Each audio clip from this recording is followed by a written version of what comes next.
आज के सत्संग का विषय है खेचरी मुद्रा, जो कि आजकल देखोगे जहाँ वीडियो देखोगे आपको मिलेगी खेचरी मुद्रा के विषय में। तो यहाँ मैं रहस्य प्रकट कर रहा हूँ जो सत्संग का जो है, आप ध्यान से सुने। खेचरी का जो अर्थ है वो दो शब्दों से बना है। खे माने आकाश तत्व और चरी माने विचरण यानी संयम करना, अर्थात आकाश तत्व में धारणा प्लस ध्यान प्लस समाधि ये बराबर संयम की स्थिति में सिद्ध हो जाने को खेचरी मुद्रा कहते हैं। खेचरी मुद्रा के विषय में भ्रमात्मक धारणा इतनी भारी संख्या में फैली पड़ी है, तरह तरह की साधनागत किंवदंती फैली पड़ी हैं, जैसे कि जीव को घी आदि से गाय के थन की भांति अंगूठे और तर्जनी उंगली से पकड़कर दोहना यानी बार बार बाहर की ओर खींचना, जिसमें जीभ लंबी हो जाती है, उसे तालू में फिर पलटकर लंबी होकर गले के अंदर नाकों के छिद्रों में जाकर लगेगी। और साथ ही अब यहाँ पे दो विषय हैं, एक तो है तालू जो अंदर है, ये जो जीभ जब ऊपर उठाओगे तो वहाँ पे गड्ढा है, और दूसरा है जो और लंबी करके जो गले में जो तंतु लटक रहा होता है उसके पीछे ले जाकर।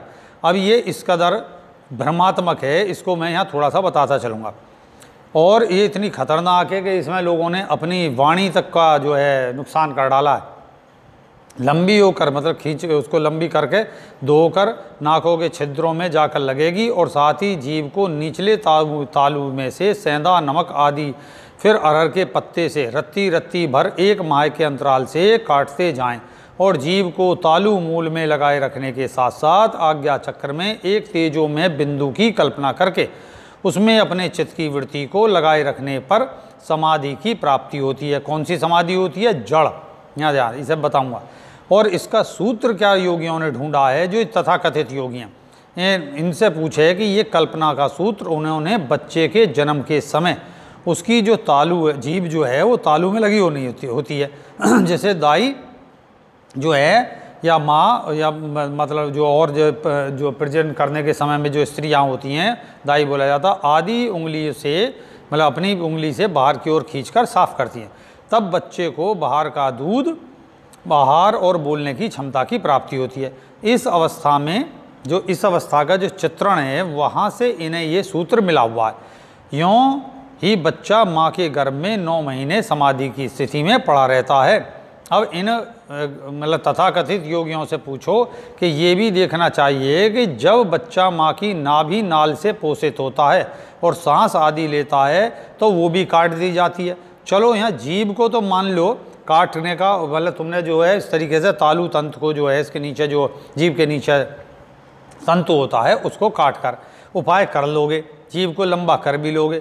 अब ये बताइए कि नाभि नाल को कैसे करोगे, नाभि नाल की सिद्धि कैसे करोगे, और उसे कैसे बंद करोगे, और उसे कैसे खोलोगे, और उसके खोलने का इंतजाम क्या करोगे। अब सबसे पहले नाभि नाल का इंतजाम करना चाहिए, जो कि आता ही नहीं है इन्हें। यूँ इन बकवासों पर चिंतन करके मेरे पास कई रोगी आए तथा कई सुनकर बहुत दूर से कि महाराज जो है हमें जो है ये खेचरी मुद्रा के विषय बताए, और जब उन्होंने सहज सुनी तो उन्हें बड़ा क्षोभ हुआ, उन्हें बड़ा झटका लगा, और उन्हें लगा कि अरे ये क्या, इन्हें तो शायद विज्ञान की उस विषय पे पकड़ नहीं है, इन्हें रसायन तत्व पर पकड़ नहीं है। तो आदि उन्होंने जो प्रचलित कथा हैं वो सुना डाली। और जब मैंने उन्हें ये सब कहा कि चलो बताओ कि ये जो तुमने बच्चे की तरीके से जीभ को लंबे मतलब जो है अपना जो अभी सूत्र मैंने बताया कि बच्चे की जीभ ऊपर लगी हुई होती है और उसे बाहर दाई जो खींच देती है, और उसे उसी के अनुसार जो है हम वापस उसे खींचकर शुद्ध कर लंबा करती हैं, और लंबा करने के बाद तालु छिद्र में लगाती हैं, और इस प्रकार। लेकिन मैंने ये बताया कि जब भैया नाभि जो है नाभि नाल माँ की नाभि नाल से जुड़ी होती है, उसका क्या करोगे। तो अब यहाँ पे गोल यहाँ समझ में आया ही नहीं। तो यहाँ पर देखिए सच्चे योग विज्ञान को पकड़ें। असल में समाधि का विषय जो है वो मन से है, और उसे और उसकी बाहरी और आंतरिक वृत्ति को, किसकी वृत्ति, मन की, को एक सूत्र में किए बिना कुछ भी नहीं हो सकता है। शारीरिक उससे कुछ नहीं होता, क्योंकि मन से शरीर है, शरीर से मन नहीं है। आत्मा की अनंत इच्छाओं के एक एकत्र समूह का नाम मन है, और मन यानी इच्छाओं ने ये शरीर को धारण किया है। जो सत्संग कहता है मन सदा तो सब सधे, मन नहीं सदा तो सब गधे। यूँ जब यम नियम आसन प्राणायाम से मन की शुद्धि होती चलती है तब मन की दोनों वृत्तियां एकाग्र होने लगती हैं। तब मन की 3 स्थितियां बनती हैं, जिससे मन से नियंत्रित होने वाले नेत्र और उनकी शक्ति भी नियंत्रित होती हैं और विस्तृत होती हैं। यही अवस्थाओं में साधक को 3 प्रकार का ध्यान होता है। कौन सा ध्यान? नंबर 1 है मूलाधार चक्र से लेकर नाभि चक्र तक ध्यान एकाग्र होने से साधक के ध्यानस्थ नेत्र अंतर्मुखी होकर भूमि तत्व और उसके भोग दर्शन तथा स्वादिष्ठान चक्र से विभिन्न प्रकार के जल तत्व और उनसे बनी प्रकृति दर्शन व उसके अनुभव होती। तब साथ ही साथ अपने आप होने वाली यानी अंदर के आपान और अंदर के प्राण के परस्पर एक होने के संघर्ष क्रिया से पहले मंदी, फिर तेज और फिर थोड़ा और गहरी भस्त्रिका होने लगती है, जिससे शरीर के में पेट के भाग में घुमेर होने लगती है, जो नौली क्रिया जैसी दिखाई देती है। और जब ये क्रिया होती है तो मूल बंद लगने की स्थिति आती है। बार बार रुक रुक कर मूल बंद लगता है, रुक रुक कर ही कुंभक होता है, बहुत बारीक, बहुत हल्का सा। फिर द्वितीय स्थिति आती है नाभि चक्र से हृदय चक्र तक की ध्यान दृष्टि लगनी। तब इस ध्यान में अगिन तत्व और उसके सम्मिश्रण से बने दृश्य के दर्शन और गुणों का अनुभव आदि होता है। यहाँ पर विषय साकार और या निराकार मंत्रों के और उससे संबंधित इष्ट आदि के दर्शन होते हैं। जैसा तुम्हारा मंत्र है उसका जो साकार रूप है, वो मंत्र का जो भावार्थ रूप है, साकार रूप है, वो प्रकट हो जाता है। मंत्र का निराकार स्वरूप भी प्रकट होता है। निराकार स्वरूप क्या है? प्रकाश। और फिर प्रकाश भी दो उनसे बना हुआ, अपान वायु, प्राण वायु, घर्षण से। और फिर आता है तीसरा, कंठ चक्र से ऊपर आज्ञा चक्र तक का ध्यान एकाग्र होने से तब जितनी भी शारीरिक इंद्रियां हैं वे भी साधक के मन की ऊर्ध्वगामी यानी ऊपर की ओर उठने से प्राणों के साथ साथ प्राणों द्वारा नियंत्रित अंग भी ऊर्ध्वगामी यानी ऊपर की ओर उठ जाते हैं। चाहे जीभ हो, चाहे वो उठकर तो मुंह के तालू में स्वयं लग जाएगी, यहाँ लगाने की जरूरत नहीं होती। और जो आँखें वो बिना किसी प्रयास के स्वयं ही आज्ञा चक्र की ओर त्राटक बना लेंगी। और मन की वृत्ति से इसी अवस्था में वायु और आकाश तत्व और उसके गुणों से बने प्राकृतिक और सूक्ष्म और अति सूक्ष्म तन मात्राओं से बने दृश्यों के दर्शन होने लगते हैं। तब साधक में आसन उत्थान के साथ साथ अंतर्दृष्टि से त्रिकाल के दर्शन होने लगते हैं। त्रिकाल क्या है? भूतकाल, वर्तमान काल, भविष्यकाल। तम, रज, सत। और मैंने बताई तम और सत जो है वो मूल हैं और रज जो है वो क्रिया है। तो क्रिया यहाँ होने लगती है और उससे जितने भी ये त्राटक का अब तीन त्राटक हो गए। एक हो गया मूलाधार से जो नाभि तक का, मूलाधार और स्वादिष्ठान और नाभि के बीच का ध्यान का विषय हो जाता है प्रारंभिक, ये तम का है। और फिर नाभि से हृदय और कंठ तक ये आपका रजोगुणी है। और फिर आज्ञा मतलब कंठ से लेकर आज्ञा और सहस्त्रार तक। सहस्त्रार का विषय तो बाद का एकदम बहुत ही परा है, परा स्थिति है। और कंठ से लेकर आज्ञा चक्र तक, जब इस आज्ञा चक्र में स्थिति होने लगती है साधक की, कुंडलिनी नीचे से उठकर ऊपर की ओर जाती है, तब जो है ये स्वयं जितनी भी इंद्रियां हैं, आँख, कान, ये सब कान अपने श्रवण को बंद कर देती हैं, अंतर्नाद सुनती हैं और दृष्टि ऊपर की ओर एकाग्र कर आज्ञा चक्र में एक बिंदु तेजो में बिंदु में अपने आप एकाग्र हो जाती है और जीव ऊपर की ओर उठकर तालु क्षेत्र में लग जाती है। तो यहाँ अंतर्मुखी त्रिकाल के दर्शन हो लेते हैं। यहाँ भी अनेक स्थितियाँ बनती हैं जो प्रबल साधना के साथ साथ अपने गुरु से जानने के योग्य हैं। तब इस तीसरी अवस्था में जीव तालु की ओर टक टक चटकारे जैसी लेखती ध्वनि करती हुई फड़फड़ाती है।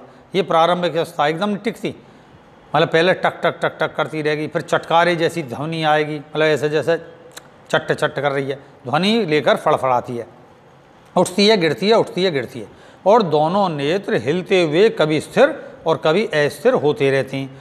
तब दूसरी स्थिति में ये दोनों स्थिर हो जाते हैं, मतलब तीसरी स्थिति से पहले तीसरी स्थिति में तो स्थिर होकर पर देहबान खत्म हो जाता है, तब वहीं समाधि होती है, उसे जड़ समाधि बोलते हैं। तब दूसरी स्थिति में या दूसरी स्थिति में ही स्थिर हो जाते हैं। अब मन से साधक डूबने लगता है, तब देह भान समाप्त हो जाता है। और ठीक यही अवस्था में खेचरी मुद्रा के प्रकार की योनि मुद्रा यानी दोनों आँखें आज्ञा चक्र में स्थित क्या है माँ? चिदी आकाश। चिदी आकाश में दिखाई देने वाला एक शुक्र के तारे की भांति चमकीले तारे को देखती हुई वहीं स्थिर हो जाती हैं। तब इसी अवस्था में जो इच्छा है वो सोचते ही सिद्ध हो जाती है। मैंने पहले भी बताया, इच्छा, क्रिया और ज्ञान। इच्छा जब क्रिया से मथती है, और मतलब जो क्रिया से मथती है, शुद्ध होती है, तब उसमें एक पावर का, शक्ति का उद्भव होता है। शक्ति पहले से ही उत्पन्न होती है, लेकिन वो दोनों भिन्न होती हैं। क्रिया के होते रहने से प्रक्रिया इस कदर होती है कि क्रिया का पता ही नहीं चलता, सहज अवस्था आ जाती है। तब इच्छा और जो है शक्ति दोनों मिलकर विल पावर बनते हैं, और तब सोचते ही जो कार्य है वो सिद्ध हो जाता। इसी का ये क्षेत्र किसका, ये आज्ञा चक्र का कार्य है। और इस तीसरी अवस्था में शरीर से प्राण खिंचकर कंठ के ऊपर, मतलब कंठ से ऊपर आज्ञा चक्र में स्थापित होते हैं। तब हृदय को नियंत्रित और संचालित करने वाले प्राण अपनी गति करना छोड़कर स्थिर हो जाते हैं, जिसका परिणाम होता है हृदय गति का धीरे धीरे बंद हो जाना, यानी जड़ समाधि का प्रारंभ होना। यहाँ बहुत वर्षों लगती हैं, कहने में बहुत आसान है और करने में बहुत ही सालों और असंभवों में से एक कार्य है। तब समाधि होने लगती है। तब एक अद्भुत आनंद का रसावधन होता है, जिसे ये कथित ज्ञानी ब्रारंध से रस टपकने और उसे जीभ से पीने का कथित भ्रम अनुभव लिखते हैं। यही अद्भुत आनंद जो रसपूर्ण है, मतलब एक आनंद है जो थोड़ी देर का है और जो जिसमें किसी प्रकार का कोई रस नहीं है, केवल अनुभूति है आनंद की। और एक है रस सहित, मतलब कंपन हो रहा है, आनंद आ रहा है, स्फूरित हो रही है, उसकी भी एक आनंद अवस्था है। और एक आनंद है जिसमें हम स्थिर हो जाते हैं और एकदम पूरे शरीर में एक आनंद भरा रहता है। उसका जो रस है, मतलब उसे हम एक अलंकारिक भाषा से प्रयोग किया गया है कि उसका हम आनंद का अनुभव, रसपूर्ण आनंद का अनुभव करते हैं। यही बार बार चखना ही रोज योगी का अमृतपान चखना कहलाता है। यूँ सच को जानो, समझे, यूँ सच को ज्यों ज्यों जानोगे त्यों तो आप जो है सच में उस स्थिति को प्राप्त करोगे। कौन सी स्थिति को? जो भी मैंने खिचड़ी मुद्रा के विषय में यहाँ बताई है। तो ध्यान लगाएं, ध्यान लगाने पर, रेही क्रिया योग करने पर आपकी ध्यान की स्थिति स्वयं ये बनेगी। पहले बनेगा मूलाधार से स्वादिष्ठान नाभि के बीच का ध्यान का विषय, दृष्टि नीचे की ओर रहेगी। यहाँ भी आपका इस तरीके का, यहाँ पे कुछ नहीं इस तरीके का अनुभव होने का, विशेष प्रकृति दिखाई देगी। फिर नाभि से कंठ तक की, और कंठ से फिर तीसरी आज्ञा चक्र तक। तब यहाँ खिचड़ी मुद्रा का अभ्यास सिद्ध होता है। तो खे और चरी माने आकाश तत्व की सिद्धि होनी। तब आकाश तत्व है पांचवा तत्व। तो आप ध्यान रखें, एकदम से आकाश तत्व की सिद्धि नहीं होती है। पहले होगी भूमि, जल और अग्नि की, फिर अग्नि से लेकर वायु और कंठ तक की, और कंठ से लेकर फिर आज्ञा चक्र तक की। तो इन ज्ञानों पर भक्तों ध्यान दें, और ध्यान का अभ्यास निरंतर करने पर स्वयं हो जाएगा। वरना ये जीव वगैरह काट लेने से या जीव को लंबी करने से कुछ नहीं प्रभाव पड़ता। कुछ योगियों के बारे में इसमें कथाएं वे किंवदंती मात्र हैं, ऐसा कहीं देखने सुनने में आया नहीं है। और जो मैंने अपने अनुभव से कहा है वही सत्य है। जय सत्यम सिद्धाय नमः। फिर अगले उसमें बताऊंगा। सत्यम सिद्धाय नमः।